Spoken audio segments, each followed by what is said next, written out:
আসসালামু আলাইকুম এভরিওয়ান। আজ আমি আপনাদের সঙ্গে রুটি চিজ ভেজিটেবলের একটা রেসিপি শেয়ার করতে এসেছি। আমি পেঁয়াজ, গাজর, ক্যাপসিকাম আর টমেটোটা কুচি করে কেটে নিয়েছি। গ্যাস ওভেনের উপর একটা কড়াই চাপিয়ে তার মধ্যে সাদা তেল দিয়ে জিরের ফোড়ন দেওয়ার পর কোচানো পেঁয়াজ, টমেটো, ক্যাপসিকাম, গাজর আর একটা কাঁচা লঙ্কা কেটে আমি দিয়ে দিয়েছি।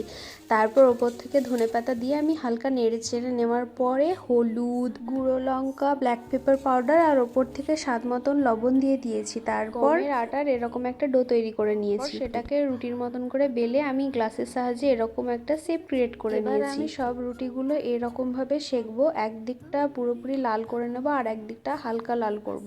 তারপর এরকম ভাবে আমি টমেটো কেচাপগুলো লাগিয়ে নিয়েছি লাল দিকটাতে। মাথায় খেয়াল রাখতে হবে লাল দিকটার ভিতরেই যেন পুরগুলো থাকে। উপর দিকটা যেটা হালকা কাঁচা হয়ে আছে সেটা হালকা তেল দিয়ে আমি এরকম ভাবে ফ্রাই করে নিলেই পুরোটা হয়ে যাবে। রেসিপিটা বাড়িতে অবশ্যই ট্রাই করবেন। ওকে, বাই।